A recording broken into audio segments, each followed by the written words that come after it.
the sheep with curly horn. I gave him my wool for his blanket warm. He wore my coat on Christmas morn. I said the sheep with the curly horn.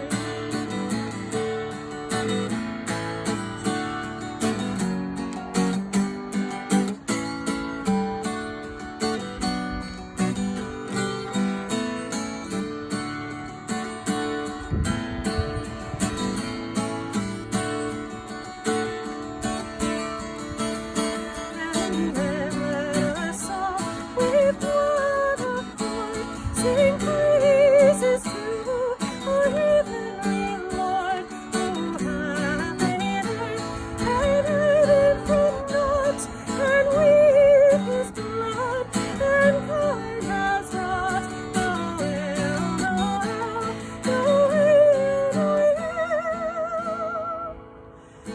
Lord is the King of Israel.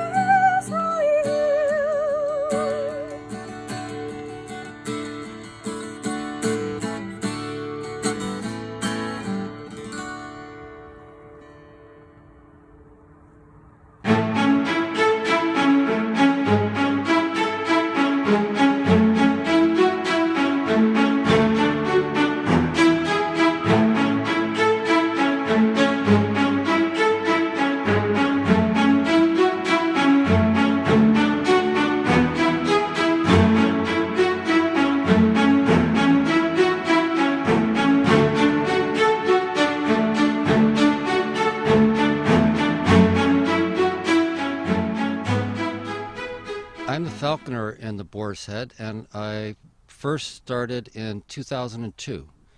Steve Hayes contacted me, and that first dress rehearsal and that first year pretty confusing, but it's been a joy to have been involved all these years. I'm part of the pre-show, and in costume with a hooded falcon, and I simply go around and greet people in the pews. I come close. They can touch the bird toes. They ask me questions. We think falconry is about 4,000 years old, and of course the height of the practice of falconry was in Europe during the Middle Ages and Renaissance period. Everyone in society knew what it was. People practiced it. It was a way to get food, and so the Boar's Head is perfectly aligned with how things were during that time with regard to falconry. I learned very early that first year that it was important, of course, for my interaction with the audience, but it was equally important for my relationship with the cast and crew, and that really struck me. And as part of that process, I've made some good friends there. It's wonderful to see all the children as they grow up and take on different roles over the years. So for me, it's a very special personal experience at a lot of different levels. One of my favorite parts of the show happens before I process in. So once I've finished with the pre-show, I'll put my bird away and very quietly go up into lighting. And I love the ribbon dance. And I'll go up there for that and spend some time up there before I process in. So as part of New England falconry, I use Harris's hawk. So the bird in this picture is a male Harris's hawk, and they're a wonderful species. They're a social species, and once I get these birds trained up, they'll fly to anyone. So part of what I do is my business is have people come in to learn about birds of prey and falconry, and they can have an experience of having one of my hawks fly to their gloved hand. I think the main mission for New England falconry is to provide people an experience and an opportunity to learn. I really consider myself an educator, and people come with all kinds of different questions, and it's particularly gratifying when young people come that are interested in birds or perhaps interested in falconry, and I can give them an experience that might be important to them not only as a young person but as an adult. We have 3 captive bred Harris's hawks here. We've got 2 males, they're in front, the females in the back.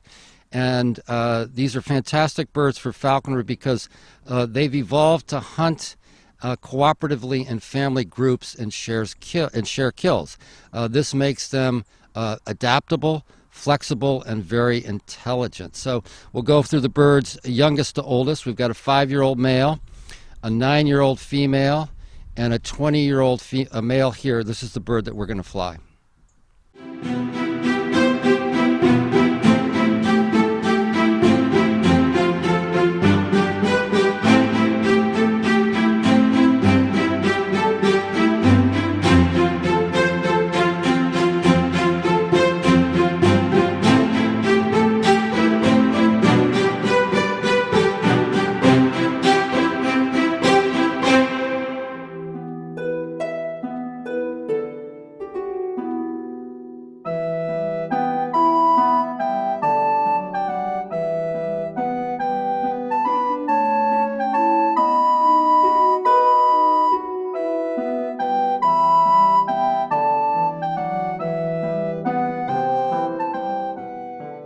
Jake and I have been participating in Boar's Head for I think about 16 years.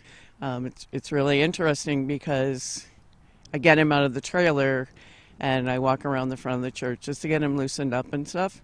And as soon as those trumpets play and he hears it, I mean, I could be facing Sumner Avenue and he whips around and he's ready to go up those stairs. So he's so in tune with everything that's in there. It's really awesome. I never ever thought one of my animals would be able to do that. When we go in to get the Crusader and we're coming out, I never know what the Crusader's doing on the horse because I'm looking forward. But Jake has his head up nice and high and he almost is like smiling when he walks out of there. It's really, really cool. I think the overall production of the Boar's Head Festival is totally amazing. As many times as I've seen it and Jake has seen it, it still warms my heart. And I could go to 5 shows and pick up something different in every single show. It's just amazing. My favorite part is when the man comes in and the single candle goes down the aisle. I don't know what Jake's favorite part is. I think maybe his is the trumpet sounding and his cue to go inside to pick up the Crusader. So I'm so glad that I was asked to do it and to be a part of it. The community there is just really amazing. The music it's awesome. It's a great blessing for us, really. Well, I think the last 4 years, we have been leaving him up in the, is it Grace Chapel? We've been leaving him there so the people going through can greet him, and he really seems to enjoy that. Just the people coming through and asking him permission if they can touch him and things like that. So he is very much a people person horse. Whispering Horse mission is we use horses for physically, mentally, socially, emotionally challenged children and adults. And we have, right now we're servicing about 45 people and we're open 3 days a week.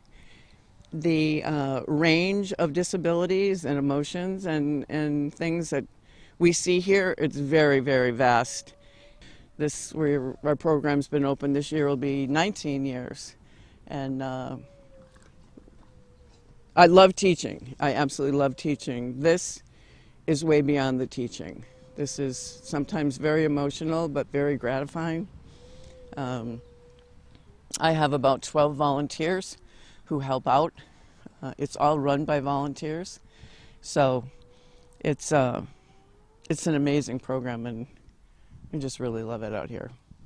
You think you're just rocking yourself back and forth when you're riding. Well, we do a lot of hippotherapy techniques. They ride forwards, they ride sideways, they ride backwards, they go on their bellies, and it gives more input into the body. It's amazing what this animal does. Sometimes just touching, just looking, walking next to them, not even being on their back. There's some kind of almost magical connection that goes on.